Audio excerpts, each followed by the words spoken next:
I haven't had this much fun playing Wizard since I was playing Kano.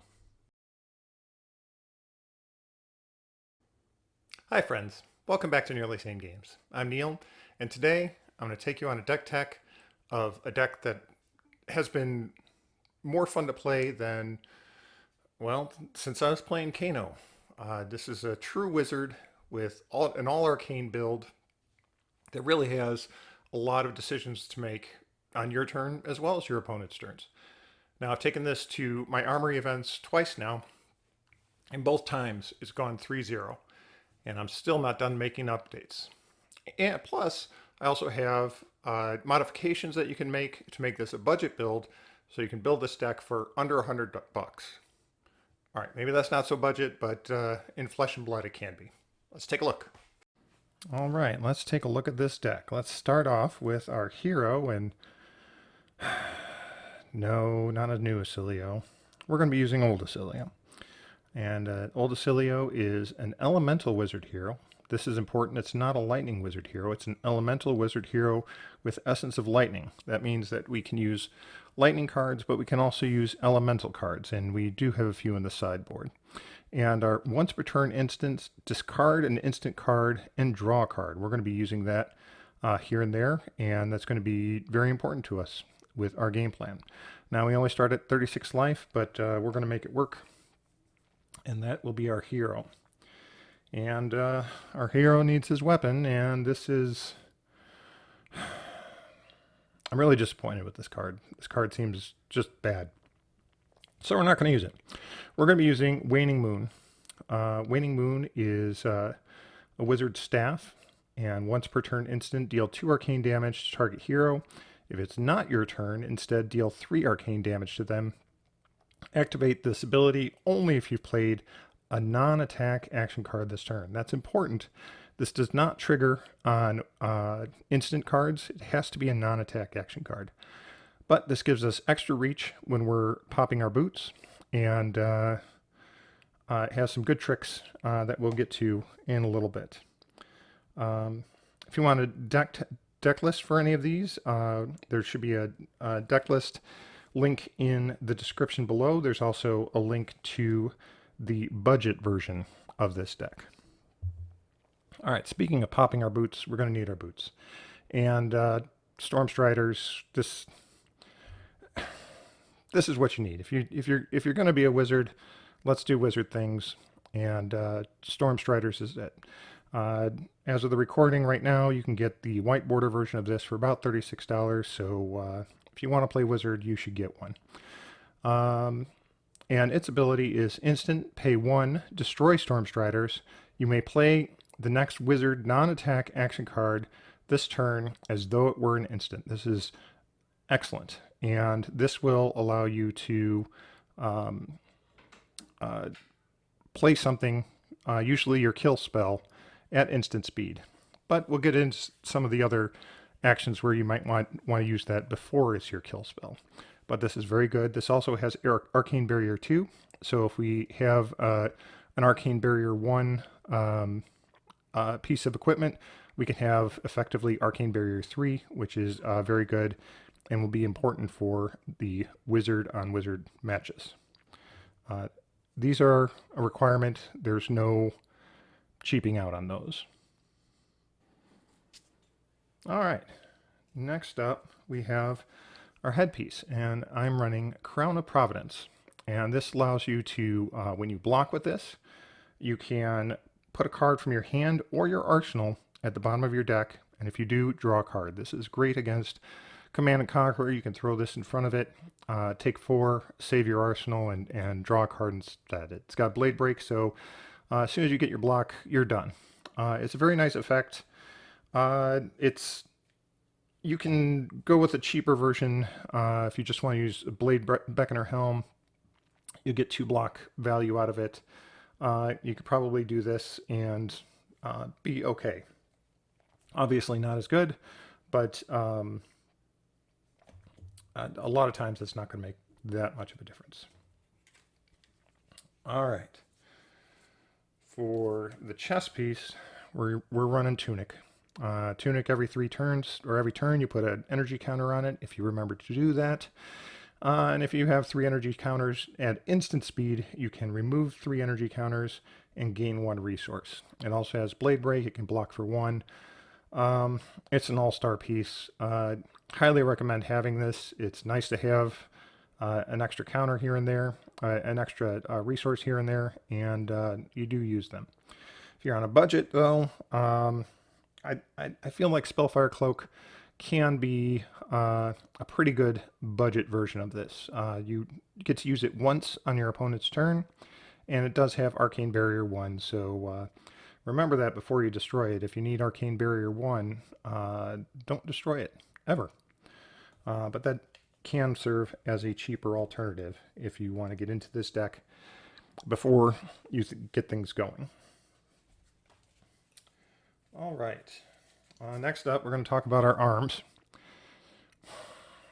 Okay, so I'm not running Aether Bindings, and the whole idea with Aether Bindings is instead I'm running Stonewall Gauntlet. And the reason I'm running Stonewall Gauntlet is because it blocks 2, and because the real cute thing with Aether Bindings is you have a bunch of sigils in the field, and you break this at the beginning of your turn, and every sigil that gets destroyed, you amp 1. So that's pretty good. It's been used with this card, Future Sight, and this says get 3 Sigil of Fate tokens. And the 3 Sigil of Fate tokens at the beginning of your turn, you destroy these. So you can combo this together, and you can amp 1, or you can amp 3 on your turn. If you got multiple of these, you could maybe amp 6. Here's why I'm not running this. And this has been kind of a recent change. When I see this sigil, this Future Sight, since it's an instant, I usually just cycle it away and try to get a different card, something else, not this. I don't like that this costs 1, and if I got to pay 1, that really kind of disrupts my turn, and that's not really what I want to do. And this, the idea is this works great if you have Aether Flare. An Aether Flare says deal 3 arcane damage to target opposing hero.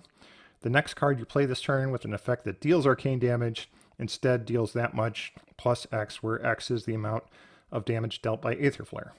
I am running Aether Flare. I'm running the reds and the blues, but for this whole combo to line up, be able to get my Sigil of Fate, to be able to pay for this Future Sight, and then have this becomes 6 then off of the amp of the Aether Bindings. And then if you have a follow-up, an instant card, this has to be a card, the next card you play this turn. So you can't use Waning Moon, you can't use any other staff with it, so it has to be a card. And if you can manage to line that up, then you maybe get a few extra points of damage. And this hasn't been great, and I've been struggling to make this all work. Like I said, I get a Future Sight in hand, and I just don't want it there, and I cycle it away. So I'm taking that out, and we're going to go with Stonewall Gauntlet instead. This says, if this attacks an attack with power greater than its base, opposing attacks get -1 this combat chain. And that's fine. So it blocks 2. This blocks 2 if they have a weapon. So essentially kind of the same thing. This is a pretty good replacement, actually. If you need to do that replacement, I wouldn't blame you. We don't have a really great arm piece. The other option is to have an arm piece that lets you amp for whatever reason, amp 1. And those they're fine. I personally would rather have the block. As you might imagine, as a wizard, you've got other things to do, and blocking isn't your favorite. But we do go on to Aether Flare, and like I said, we're running the reds, running the blues, and it's a good card. Costs 1 for 3. If you get a follow-up for it, then that's great. If you don't, you can pitch a blue, play an Aether Flare, and then follow up with Waning Moon for 2. So that's not terrible. I don't mind that. But definitely all of those. All right. The next thing we're going to talk about is Meteoric Impact. Now this is a new one with Omens, and this is deal 3 damage to any target. That any target can be relevant if you're playing against Gravy Bones, if you're playing against anything that has mostly just Gravy Bones now, but being able to target their the guys that they put on the board, very important. And also, if you target them for whatever reason during their turn while they're preparing to attack with them, they lose everything. So you can kind of shut down their turn. Even if they have go again, they'll lose go again, and they'll just go away. But what we really want with this one is if an instant card has been put in your graveyard this turn, instead deal 5 damage. Now, I have just the instant card. I don't like to run a lot of instants. Instants don't block. And this deck is lighter than others that recently that are running instants. But one instance that works great with this, oh, so good, is Blink. It's blue, cost 0, gain 1 action point. Now this doesn't happen on your opponent's turn if you play this on that, but it does throw a instant into the graveyard. You can also use Oscilio's ability to cycle out an instant, and that will also count as an instant being in the graveyard and allow you to get 5 damage off of a 1 cost. Again, works well with Waning Moon. 5 off of this, 2 off of here. We're in a great spot. And then Blink. Blink has such utility. You can cycle it. You can use it for resources. You can play it, and you can play it with any other spell that you have. If you want to, the important thing is I have had turns where I've had 2 of these in hand, which we're talking 10 arcane damage. Just make sure you play the Blink first. Then you get an action point. That action point sticks around. You still have an action point. Use the impact for the first one, and then use the other impact for the next one. Great combo. All right, now we're going to talk about going tall. And this deck does a lot on its turn. And one of the things I found is that we really want to have some tall arcane that we're giving. So big numbers, not just 3 arcane damage, because that's so easy to block. You've got 3 arcane barrier. I drop a blue, I block all 3 of it. And this whole idea of, with this new Oscilio, I'm going to ping you 1, I'm going to ping you 1, I'm going to ping you 1, doesn't do it for me. So I want to get to bigger numbers. And for that, I've got these 4 cards. And they do different things, and it's important to really know the difference. They both cost 2.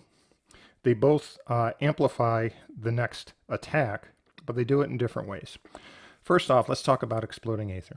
Exploding Aether is pay 2, amp 3, go again.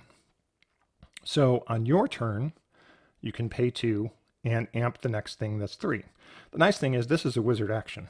And Waning Moon says you just have to play a non-attack action card this turn, and this qualifies. So I can amp 3 and then Waning Moon for 5. And I can do that off a Tuna counter, and that works great. I can do this off of any other arcane spells I want to do. So this works great. Now, Stir the Aether Winds. This is a different card. This has some important things to it that I want to point out. It's similar stats, pay 2, blocks 2, and gives you +3, but it gives it in a different way, and you have to read it carefully. You may play your next wizard non-attack action card this turn as though it were an instant. This is very different than getting go again, because I can pop my Stormstriders and play Stir the Aether Winds, and the next card I play will be an instant on my opponent's turn, as opposed to this, which wouldn't do anything. The go again doesn't count on my opponent's turn, but this enables some things. And this says, when you play your next wizard non-attack action card this turn as though it were an instant, and if it has an effect that deals arcane damage, instead the effect deals that much arcane damage plus 3. All right, this has a very specific use case that I'd like to point out. And that is with another card we have, Comet Storm Shock. So Comet Storm Shock is you can play either side for 2 resources.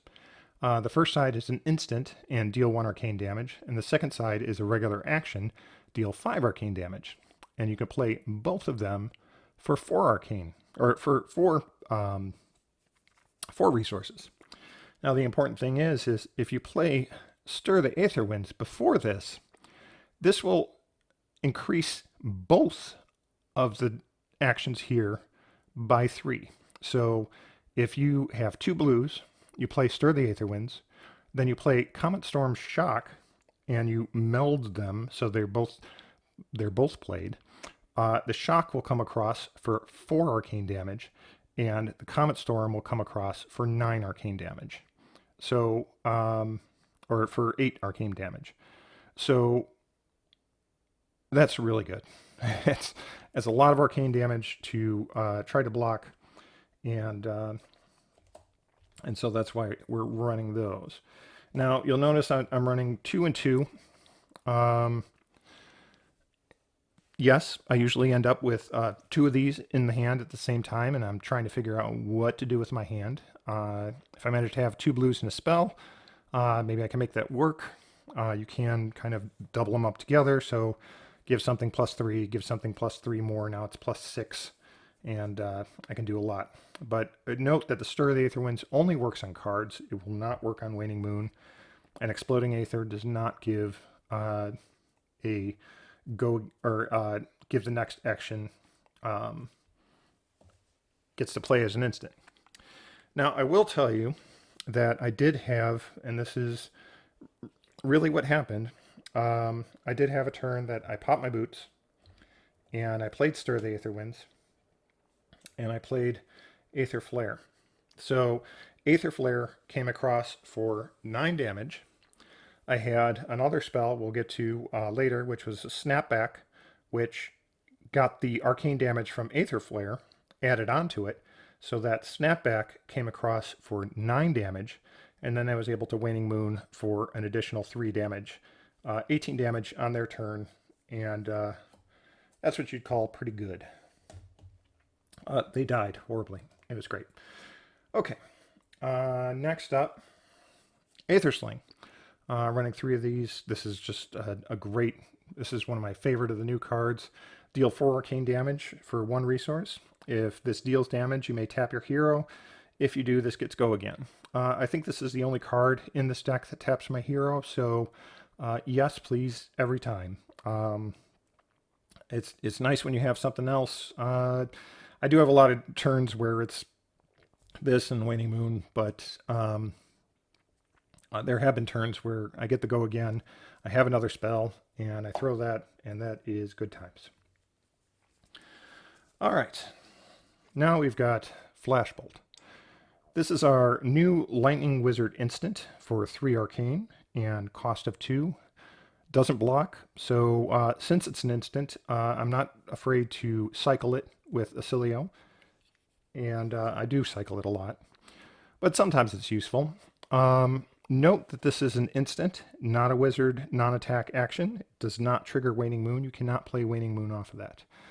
But we will get to an instance where it could happen, or you can get something out of that. All right, so now we have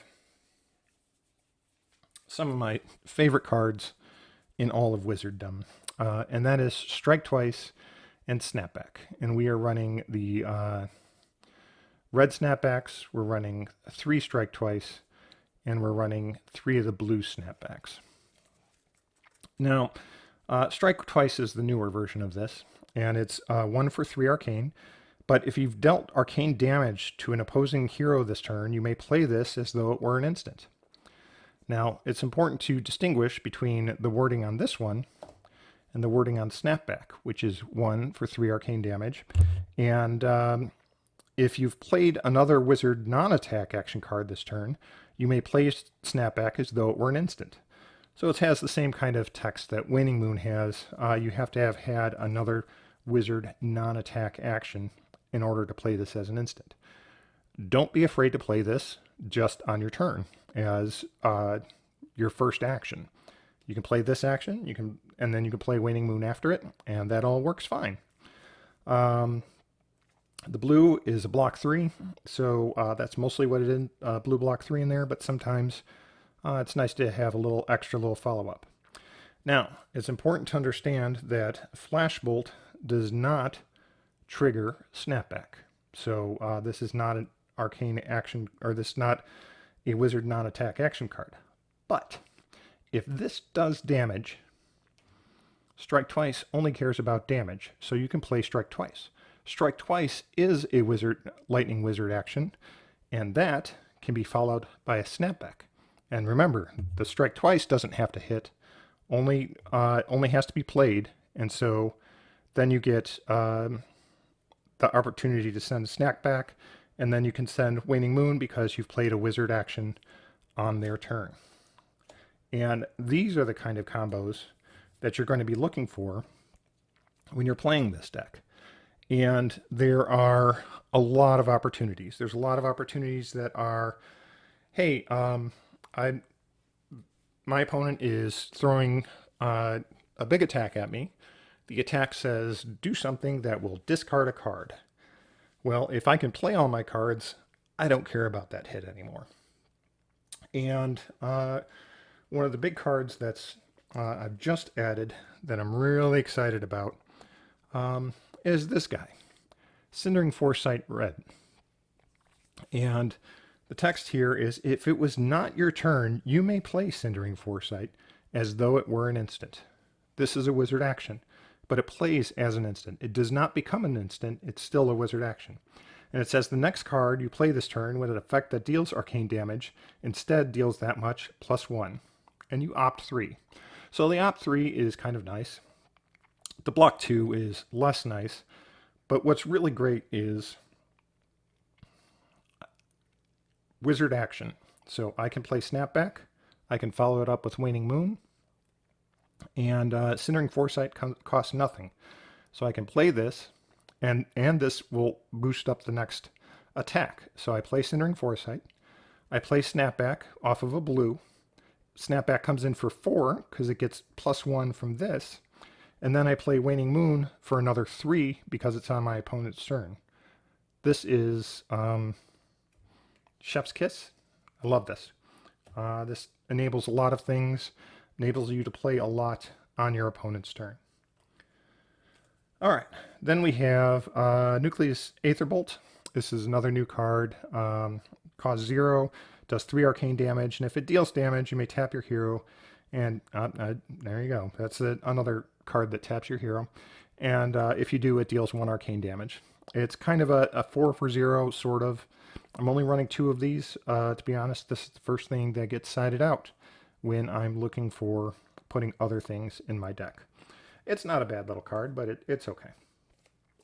Speaking about things that used to be better than they were, we've got Shock Consigned to Cosmos. So this says Shock 0, deal 1 arcane damage to any target. And this says something else that I never ever use. So this is a free shock. It can be nice for little pings here. It can be nice if you manage to get an Aether Flare and, I can follow it up with a free shock. And then maybe I have enough resources to still Waning Moon. It's a yellow, so give me a little bit extra pitch. But if I cut this card, I probably wouldn't be so sad. Maybe I will in the future. It does block 3. It is an instant, so you can cycle it and get something different. It's versatile, but is it what you need? I don't know. Moving on to cards that you do need, Scour. Scour is destroy X target aura tokens or auras with cost 0 controlled by target hero. Then deal arcane damage to that hero equal to the number of auras destroyed this way. Okay, so I mentioned that there might be more to use your Storm Striders for instead of just the killing blow. Scour is it. Scour, there are times you could be playing against Vinset. It's going to be coming up to Viscerize coming back, so if he stacks up a bunch of rune chants, it might be worth it to Scour on his turn before he's able to do his attack. He's got to make an action, but if he's trying to rune gate in something big, you can scour all of his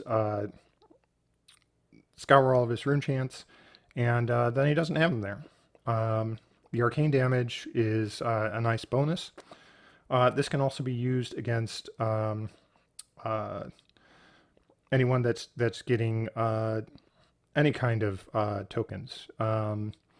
If there's agility and might tokens stacking up, you can scour those. There's a lot of reasons that you can find to scour away tokens that you don't want to see. And that's primarily what it's used for. It's not necessarily to gain a bunch of arcane damage, but just to get rid of those tokens. Next up is our honorary blue, Cosmic Flare. An instance that is gain 3. It's like pitching a blue. And you can cycle this. You can cycle this with Oscilio, do that a lot. You can arsenal this and have 3 resources. It's not bad. I definitely run 3 of them. It's good to have. It's also a lightning card, which can come into consideration at some points. All right, so we start getting into more of our blues. Meredith Scolding deals 2 arcane damage for 2, but it blocks 3. If a Meredith Scolding is played on your opponent's turn, deal 4 arcane damage to them. This is a possibility with Storm Striders. You're pitching your blues, you're coming around second cycle, and it's time to do your kill, and you don't have a good red spell. You could potentially do a Meredith Scolding for 4. It's a little expensive, but it can get you there. But it's a blue block 3, and it has good utility sometimes. So I like those cards. All right. Arcane Twining. This is a blue block 3. A 0 cost if I need to throw it as arcane damage, and sometimes maybe I would want to do that if I want to have one of my exploding aethers or stir the aether winds. I can pump it up by 3. Now it's 4. This also has the option to discard it and amp 1. Sometimes I'm flooded with cards, and I can discard these to amp 1. Also blocks 3. Does good things. Nice utility card. All right. Let's talk about some more expensive cards. Mental Block. This is a hot card right now. It's nice because at instant speed, I can discard this and get a Ponder token. Now, important note, this is still a block. This doesn't become an instant. You cannot instant discard this from your arsenal. Do not put this in your arsenal. Do not put this in your arsenal. If you put in your arsenal, you better have Crown of Providence because you're going to have to fish it out because that's the only way you can get out of your arsenal. It blocks 2. The real thing is discarding it for prevention. This is really good for dealing with extra dominate kind of things. You can prevent 2 without having to worry about the dominate clause.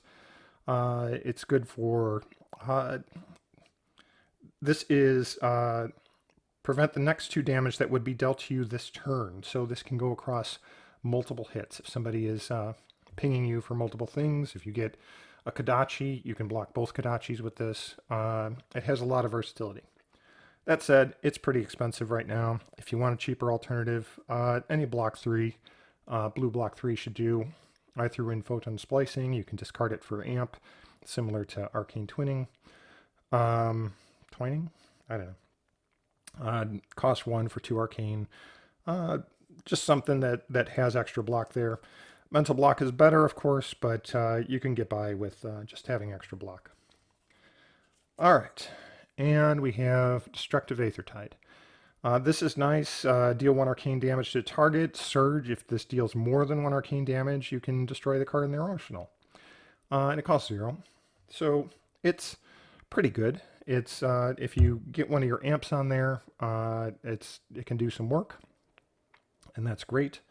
It blocks 3. That said, I don't use this card as is a lot. A lot of times it's just pitch, it's just block, and that's okay. And so if you want to replace it, you can replace it with pretty much anything. I grabbed some Trailblazing Aether here. 1 damage. If it deals more than 1 damage, it gets go again. Probably not going to matter, but it could be a decent replacement. Again, I'm not generally using this effect, so any blue block 3 is probably going to do fine for you. All right, and then I have to get to the last, Will of Arcana. This is a Fable, of course. It's a very high price. You don't need this. That said, when you see it, every time I see it, it's great. Amp 1, just for pitching, really can get you over the top for a lot of things. Is it necessary? No. I have Nebula Duality in its place. You can throw it for 0.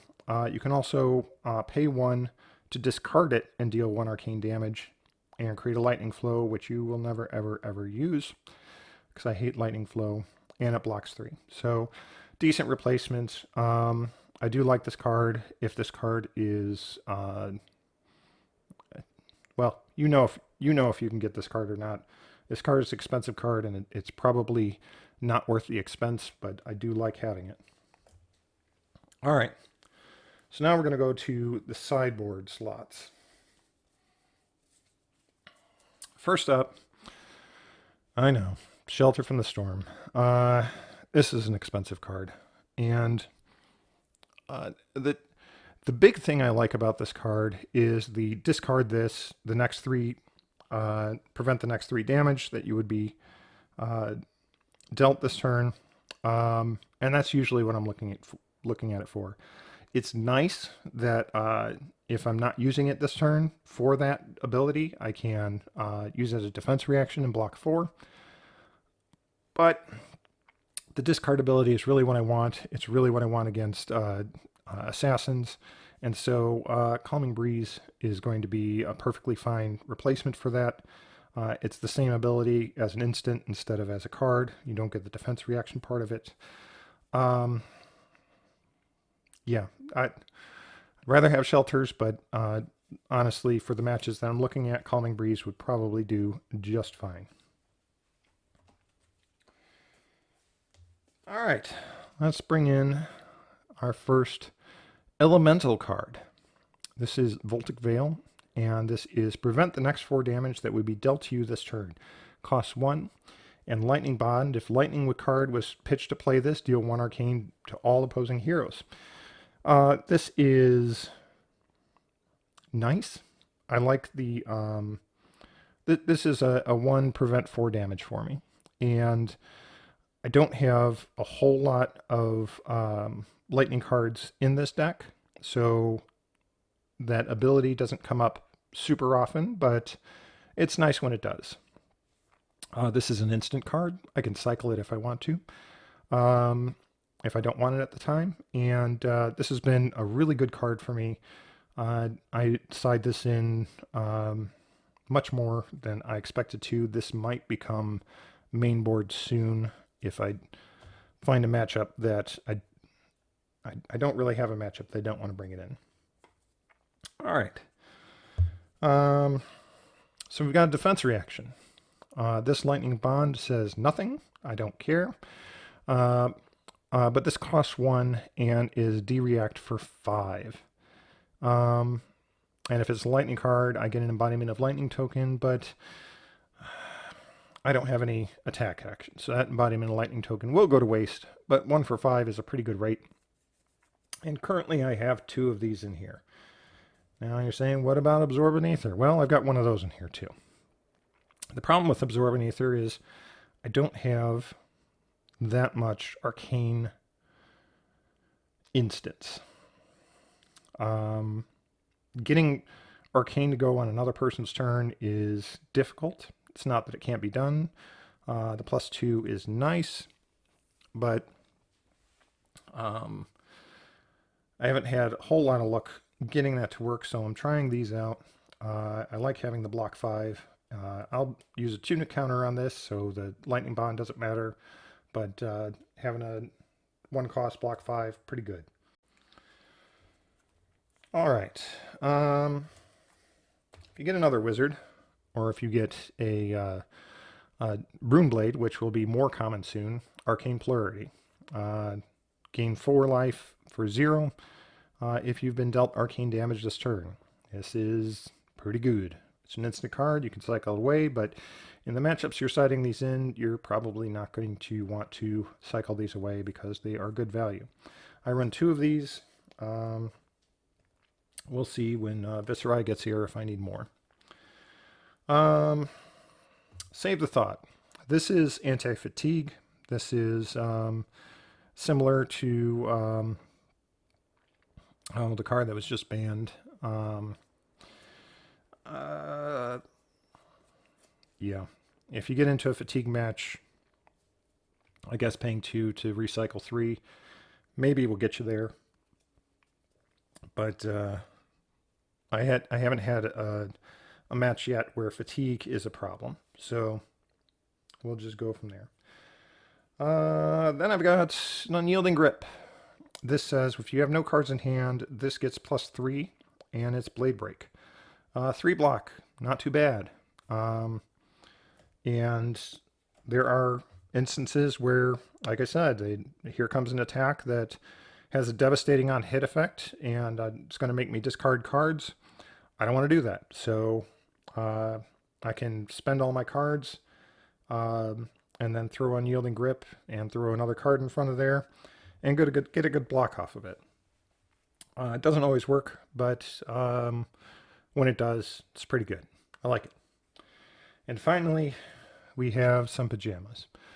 These are super cheap right now. I just ordered my cold foil pajamas, but these are for any matchup that has that's going to send arcane damage your way. This is AB1, but when you use this to prevent arcane damage, you put a counter on it, and you can have up to 4 counters on it. And at instant speed, you can remove 2 counters, and the next staff ability you activate this turn costs 3 less. This is so good. This will be the difference in those arcane matchups. You are using resources to block away rune chance. You're using resources to block away